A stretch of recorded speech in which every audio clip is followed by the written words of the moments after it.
hein. C'est bon. Voilà, chers internautes, soyez le bienvenu dans votre émission Short News. Hein. Short News avec Eki Bumba. Hein. On est ici à la place des Victoires. Toza Awa, na cadre toujours il y a journée internationale, il y a théâtre. Hein.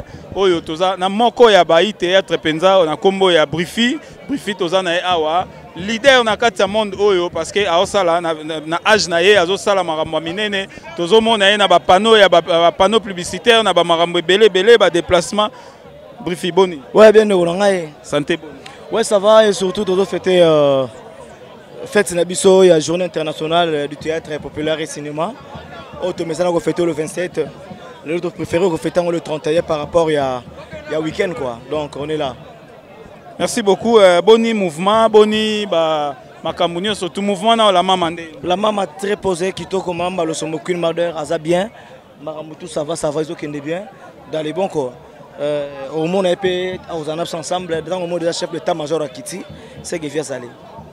Brifi secret na wezara nini ya rozala na ora o komi nango kozala na moi ampleur au Kominango, les lots de déplacement, marambo belé, mais osa toujours na sima ya maman Mbali Osombo. Pour ça, wana ya rosa la groupe nde to mona baninga msoute moi 2 3 4 mois na TV mbala moko groupe boelo ni les ozanga okoka scénario te. Ndam na sala un scénario d'abord et puis ça respect et la considération, la reconnaissance. Tant que vous reconnaissez aux aga briefing moko boé. La commission aux alliés à travers Moussala na eux-mêmes mutuba ko orienta kio zala reconnaissant les 16 ans dans le sombo nzambe za juste opportunité ya tendengene est-ce que faut kana longwa ba comédie basé belé miso ba longwa na na telemela ba départer ba réseau c'est belé mais nga du moins naza fidèle parce nazali naza l'aise les lots sont na sensibilisation on a sali ba comédie tout ba NTPC pesa responsabilité ya communication. Papa Masumba veut pour dire banane babenga yo pour bâtir na makambo ça facilite ba jeune bazali mais batie yo moko il faut quand même nazwango eloko moko manene. Voilà, Brifi avec Dédé Mionga Simbel biso caméra tozo kene malembe parce que batninga bazo bima déjà mais biso to solo lana Brifi tozo tchara moi pas voilà c'est ça ya mwana na boy to telemisa yo tozo ke malembe Brifi sikoyo ozo gérer babiloko batache wana nyonso ah groupe la mama yango voilà kanenge salaka na pese ba mbote na filo lumingo azolanda nga aigle jaune natali pembeni na moni mbala moko mifinzita ba mbote be na yo belbis mobunga ser na nga Claudine Asembila keke bwana ndenge salaka partage to estima ngo on est coaché hein quelque part brifa zaki moke ba orienté lelo o akomi azo gérer pe batu no ke na l'équipe batu mais à travers koyoka président nga na yoka kié na orientation na ye et lelo to so kumba mela na mouvement mobimba to se comprendre que ngo be bien quoi. Chef d'état-major ozotia baninga panzi likolo te na kati la mama. C'est ordre ça ordre Moussala mais panzi likolo te ke ofina baninga po non. Biso za suna niveau wana te. Tika kutu bandeko ba bimé ça la bango honneur ba mona ki ba bimé ça la bien. Première pub na yo sala ke zaki pub ani. Western Union Mignon Mikili Western Union na sali. La SAP n'a pas de climat, mais les gars n'ont pas chocolat. Na longwe na yako sala Martina, na longwe na yako sala 6 bouteilles de ronchondise, na longwe na yako sala prémisse, na longwe na li bango kabelo, ya la joie. Na longwe na li bango siko makombo, mutu aleki bango nyoso na aleki bango tout na kabelo original, aleki na ba l'autre là Ritz kabelo isongola ba shimbama. Ne loko musi ezo mamikolo yo, o comprendre ngo to sola moi kune sala bien. Brifi voilà, on était avec Brifi hein, l'artiste hein, il y a groupe la mama oyo bango nyoso tout bazala kiawa. Vraiment binomo bozomona tozomona un peu de l'autre côté kuna ndeko na biso moko hein ndeko na biso moko artiste oyo tomoni déjà ndenga sangisi boye c'est que oyo groupe na ye hein Dédé Miongo la biso kuna tozomona ndeko na biso ngombo vraiment ye wana moko ya oyo azalaki combattant na kati ya groupe sans souci oyo déjà après 6 mois position na ye de l'autre côté mais to solo lango na ngombo ataso tokutani na kati ya zo to solo lango avec Dédé Miongo tokutani très prochainement Dédé ozwa déjà image ya kila bongo tokutana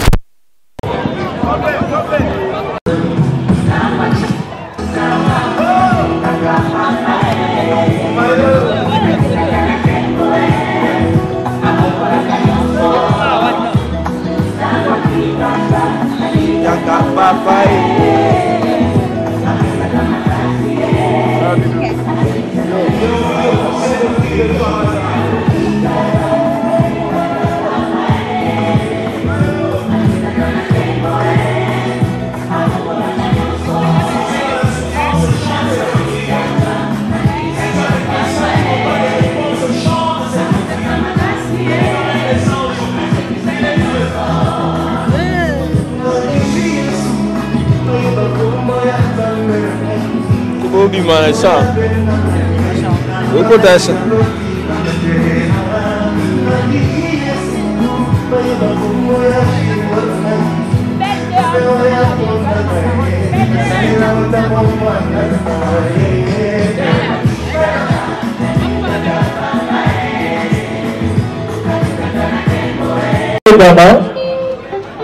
Parce que c'est très important ce que nous allons faire maintenant. Alors, rapidement, je demande à tous les artistes qui sont éparpillés dans le jardin de s'approcher, s'il vous plaît. Il était au four et au moulin. On applaudit très très fort. Briffy la merveille.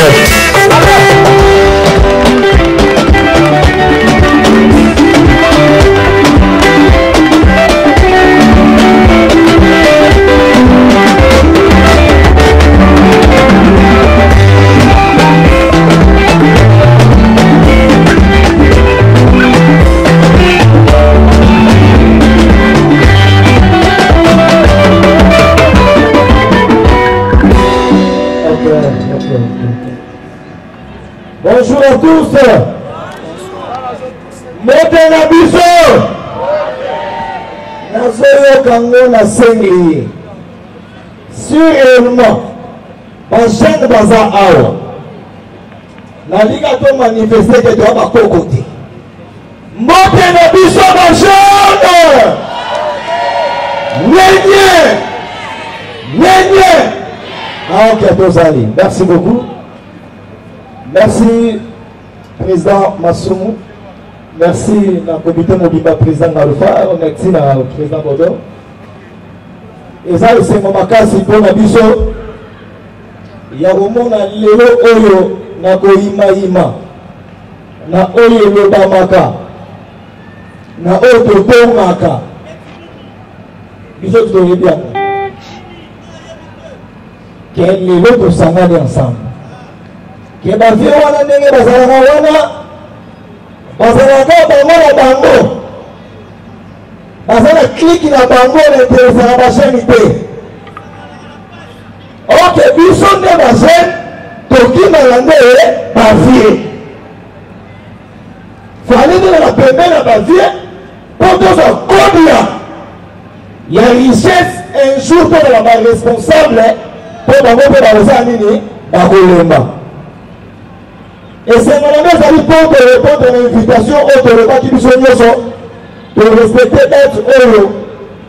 Ils allaient faire la mission de février le 27 et le 31, donc pendant qu'il y a un passe les amis week-end, pour pénaliser même le commission sur la Kénara Moussala. Merci d'abord la présence de la Bible, je m'en vais pour la Bible. Enchaîne. Au revoir les amis. Au nom de tous les jeunes, il y a une association Oyo, Ezali a Moudouté. Mais Ezali a biso surtout pour aller de défendre la biso, nous sommes l'artiste. Il y a un ligne de Sénamoué. Na Congo, la machine, nous surtout. Bah, on est barrié. Pour la compagnie, on est barrié, bah, ça va ouvrir la salle à Moussala Oyo. Bah, on va m'inviter. Basala na bango jubilé. Alors, biso le monde sala na musala ngo. Toki beta na boko pona honneur ya musala oyo. Et c'est le biso ezali na lingi to poussa na pembeni ya ba vieux. To so mayele oyo bango basala ngo e kosunga biso lobi.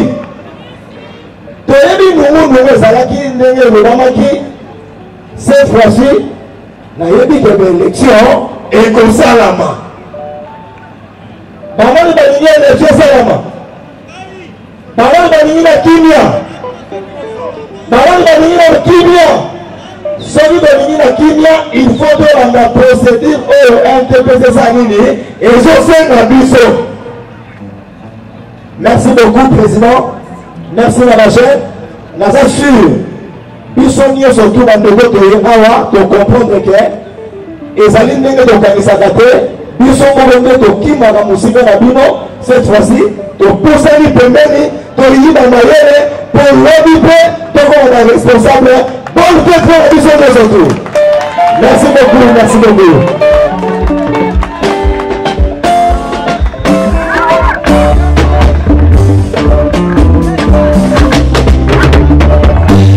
Merci beaucoup, Brifi la merveille.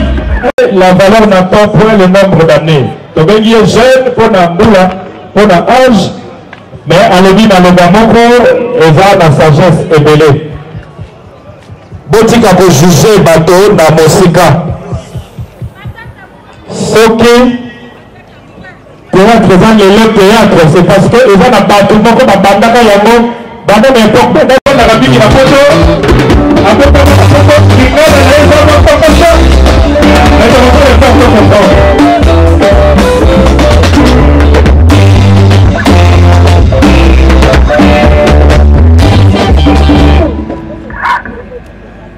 Bonjour à tous.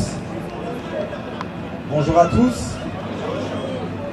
Je me présente, je m'appelle Ghislain Doualou. Je suis le directeur d'une plateforme Web TV qui s'appelle KWeb TV. Donc je vais vous expliquer par la suite ce dont il s'agit. Donc pour ma part, je tiens d'abord à remercier les organisateurs de cet événement d'avoir pensé à me contacter pour venir vous expliquer un petit peu les phénomènes qui se passent sur Internet, dans les réseaux sociaux, et voir dans quelle mesure ça peut être géré et profitable pour les artistes.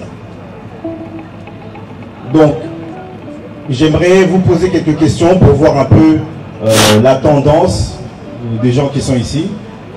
Je vais commencer par une première question qui est très simple. Je demanderai à toutes les personnes de lever la main s'ils se sentent concernés.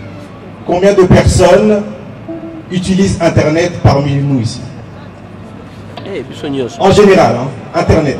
Combien de personnes? Au moins une fois dans leur vie. Au fond, il n'y a personne qui utilise Internet. Ils sont timides. On a besoin de voir ça parce qu'on va essayer de démontrer quelque chose. Levez la main toutes les personnes qui ont déjà utilisé Internet. Même WhatsApp, tout ça, ça fait partie de toutes ces personnes-là. Donc je pense qu'il y a une grande majorité de personnes. Sur Internet, sur les réseaux sociaux, WhatsApp, Viber, Messenger, email. Voilà. Gardez la main levée et on va voir comment les mains vont normalement baisser au fur et à mesure. Voilà. Parmi tous ces utilisateurs, combien ont un compte